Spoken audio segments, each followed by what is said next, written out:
Hello students. आज के इस लेक्चर में हम सेल का आगे का पार्ट डिस्कस करेंगे। ठीक है, तो लास्ट लेक्चर में हमने प्लास्टिड के टाइप्स पढ़ लिए थे कि 3 टाइप्स होते हैं और अब इसके हम एक्सप्लेनेशन से स्टार्ट करते हैं ये लेक्चर। ठीक है, तो सबसे पहला है क्लोरोप्लास्ट।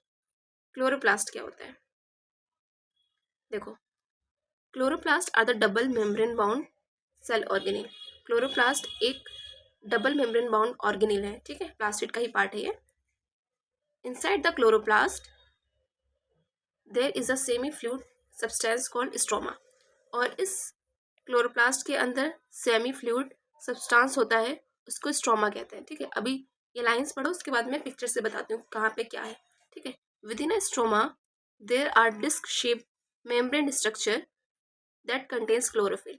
अब इस स्ट्रोमा के अंदर देखो, सबसे पहले क्या था? सबसे पहले हमने पढ़ा कि chloroplast double membrane bound cell organelle है। ठीक है, और इसके अंदर सेमी फ्लूइड सब्सटेंस होता है जिसको हम क्या कह रहे हैं? स्ट्रोमा कह रहे हैं। ठीक है, स्ट्रोमा के अंदर क्या है? स्ट्रोमा के अंदर डिस्क शेप्ड स्ट्रक्चर है, ऐसे ऐसे से करके स्ट्रक्चर होंगे। ठीक है, और इस स्ट्रक्चर के अंदर क्या होता है? क्लोरोफिल होता है। ठीक है, क्लोरोफिल क्या होता है? Chlorophyll is a green pigment which absorb sunlight during the photosynthesis. जब फोटोसिंथेसिस होता है उस टाइम सनलाइट को एब्जॉर्ब करने का काम क्लोरोफिल करता है और ये एक ग्रीन पिगमेंट है। ठीक है, द शुगर और food synthesized by the photosynthesis are stored in the stoma. Photosynthesis के बाद जो फूड जो बनता है, शुगर जो भी बनता है, वो स्टोर कहाँ पे होता है? स्ट्रोमा के अंदर। ठीक है, तो ये होता है पूरा क्लोरोप्लास्ट। क्या क्या देखा हमने इसमें? सबसे पहले कि ये एक double membrane bound cell organelle. देखो, 2 मेम्ब्रेन यहाँ पे दिख रही है और इस मेम्ब्रेन में सेमी फ्लूइड लाइक स्ट्रक्चर है जिसको हमने स्ट्रोमा बोला। ठीक है, और इसी स्ट्रोमा के अंदर ऐसे डिस्क लाइक स्ट्रक्चर्स हैं। इसके अंदर क्या होता है? ग्रीन पिगमेंट, जिसको हम क्लोरोफिल कहते हैं। ठीक है, अब फोटोसिंथेसिस के टाइम जो हमें सनलाइट एब्जॉर्ब करना होता है वो क्लोरोफिल पिगमेंट हेल्प करता है। उसके बाद जो भी फूड बनता है वो फूड जो है स्ट्रोमा में यहाँ पर स्टोर हो जाता है। ठीक है, ये ओवरऑल पूरा क्लोरोप्लास्ट का फंक्शन है। ठीक है, इसको वापस रीड करना, सब समझ में आएगा तुम्हें। चलो नेक्स्ट टाइप पढ़ रहे हैं। नेक्स्ट प्लास्टिड, दूसरा प्लास्टिड होता है क्रोमोप्लास्ट। अब ये क्या होता है? In flowers, petals and fruits plastids contain pigments other than chlorophyll. Plants के अंदर, फ्लावर्स के अंदर, फ्लावर्स की जो पेटल्स होते हैं, ये जो होते हैं, जो पेटल्स पढ़ा होगा आप लोगों ने, ये जो होता है फ्लावर का ये वाला पार्ट, इसको पेटल कहते हैं। ठीक है, नीचे वाले सेपल्स होते हैं। तो ये जो पेटल्स होता है, ये फ्रूट्स होते हैं, इसके अंदर प्लास्टिड जो होता है उसके अंदर पिगमेंट होता है अदर देन क्लोरोफिल।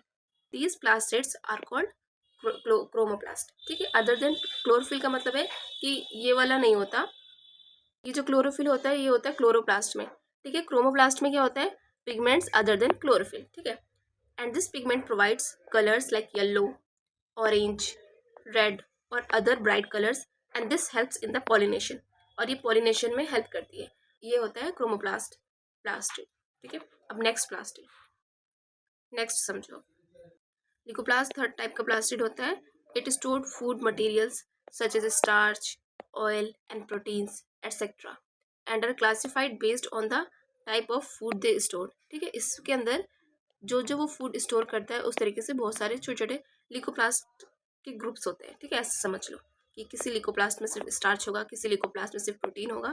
इस तरीके से ये ओवरऑल ये क्या कर रहा है? ये स्टोर कर रहा है फूड मटेरियल्स को। ठीक है, ये सारे फूड मटेरियल्स को। For example, some leucoplast in potato cell store starch. ठीक है, पोटैटो सेल्स के अंदर जो लिकोप्लास्ट है वो स्टार्च को स्टोर करेगा। ठीक है, नेक्स्ट पॉइंट, लिकोप्लास्ट में एक और point, it is colourless because it lacks pigment. इसके अंदर कोई पिगमेंट नहीं होता है। ठीक है, ऊपर वाले 2 प्लास्टिड में तुमने पढ़ा कि पिगमेंट्स होते हैं। पहले वाले में क्लोरोफिल होता है, दूसरे वाले में अदर देन क्लोरोफिल पिगमेंट होता है, और इसके अंदर कोई भी पिगमेंट नहीं होता है। ये कुछ कलर प्रोवाइड नहीं कर रहा, ये सिर्फ फूड को स्टोर कर रहा है। ठीक है, चलो next point, next cell organelle है हमारा वैक्यूल्स। वैक्यूल क्या है? It is organelle for storage and support. ये सपोर्ट में और स्टोरेज में हेल्प करता है। In mature plant cell there is usually one large centred vacuole. Usually एक सेल के अंदर, प्लांट सेल के अंदर एक लार्ज वैक्यूल होता है। Vacuoles are surrounded by single selective permeable membrane. इसके बाहर जो सराउंडिंग होता है वो सिंगल सेलेक्टिव परमिएबल मेम्ब्रेन का एक सराउंडिंग होता है। It is filled with watery fluid called cell sap. इसके अंदर वाटरी फ्लूइड होता है जिसको हम क्या कहते हैं? Cell sap. ठीक है। It stores water, minerals, sugar and waste material. ये वाटर स्टोर करता है, मिनरल्स स्टोर करता है, शुगर और वेस्ट मटेरियल को स्टोर करता है। ठीक है। Next point, by storing large amount of water, the vacuoles helps in maintaining pressure inside the cell, which keeps plant cell firm. इस पॉइंट का क्या मतलब है कि जब वैक्यूल हमने ऊपर पढ़ा बहुत सारी चीज़ें ये स्टोर करता है। लार्ज अमाउंट ऑफ वाटर जब ये स्टोर करता है तो ये हेल्प करता है प्रेशर मेंटेन करने में। वाटर के कारण ये प्रेशर मेंटेन करता है सेल के अंदर, प्लांट सेल के अंदर, और ऐसा करने से प्लांट सेल को वो फर्म बना के रखता है, सपोर्ट देता है उसको, ठीक है, स्ट्रॉन्ग बना के रखता है। ठीक है। When a plant doesn't get enough water, the vacuole loses water, the cell become less firm and the plants get wilt.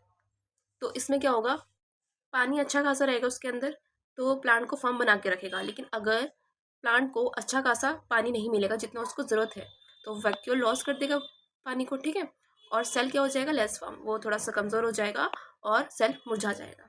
ठीक है। In animal cell vacuoles are sometimes present. कभी कभी एनिमल सेल्स में वैक्यूल्स होते हैं, although they are not as large as plant vacuoles, लेकिन वो plant के वैक्यूल्स जैसे बड़े नहीं होते और अच्छे से नहीं होते। They help in the temporary storage of materials, और एनिमल सेल्स में कुछ टेम्पररी स्टोरेज ऑफ मटेरियल्स का काम करते हैं। ठीक है। नेक्स्ट पॉइंट, नेक्स्ट है सेल डिवीजन। ऑर्गेनेल्स का जितना भी टॉपिक था वो अब खत्म हो चुका है। इतना ही तुम्हें ऑर्गेनेल्स के बारे में समझना है, इतने ही पॉइंट्स को समझना है, इतने ही पॉइंट्स को लिखना है और याद करना है। ठीक है। इसका बहुत ज़्यादा एक्सप्लेनेशन आप फर्दर क्लासेस में पढ़ोगे, 11th में, 12th में। ठीक है, अगर आप साइंस लोगे तो। ठीक है। सेल डिवीजन क्या होता है, देखो, एक सेल है, एक सेल है हमारे पास, सेल को बढ़ाने के लिए सेल को डिवाइड करना पड़ेगा, तब जाके 2 सेल्स बनेंगे, फिर और उन्हें आपस में डिवाइड होना पड़ेगा, तब जाके 4 सेल्स बनेंगे। इस तरीके से सेल डिवाइड होते हैं और 2 सेल्स बनाते हैं, फिर और डिवाइड होकर और मल्टीपल सेल्स बनाते हैं। इस तरीके से सेल का मल्टीप्लिकेशन होता है और बहुत सारे सेल्स बनते हैं। तो इसी प्रोसेस को हम सेल डिवीजन कहते हैं। It is the process by which new cells are formed from the pre existing cell. पुराने एक सेल से और नए सेल्स को बनाने के प्रोसेस को हम क्या कहते हैं, सेल डिवीजन। इसका इंपॉर्टेंस क्या होता है, it allows living organisms to grow, repair, damage tissue and reproduce. ये क्या करता है कि ये अलाउ करता है लिविंग ऑर्गेनिजम्स को कि वो ग्रो कर सके, जितने भी डैमेज टिश्यू हैं उसको रिपेयर कर सके और रिप्रोड्यूस कर सके और अपने तरीके से सेम सेल्स बना सके। It replace the old, dead और डैमेज सेल। और ऐसा होने से वो क्या करेगा, रिप्लेस करेगा पुराने सेल्स को, डेड सेल्स को और डैमेज्ड सेल्स को। ठीक है। और ये जो सेल डिवीजन होता है ये 2 टाइप्स का होता है। 2 टाइप्स के सेल डिवीजन होते हैं, mitosis and meiosis. Mitosis most common cell division होता है और ये सारे सेल्स में होता है, और जो मियोसिस होता है एक ही सेल में होता है, रिप्रोडक्टिव ऑर्गन के सेल्स के अंदर होता है। ठीक है। ये रिप्रोडक्शन में हेल्प करता है मियोसिस। ठीक है। तो इसका एक्सप्लेनेशन हम नेक्स्ट वीडियो में पढ़ेंगे। ठीक है।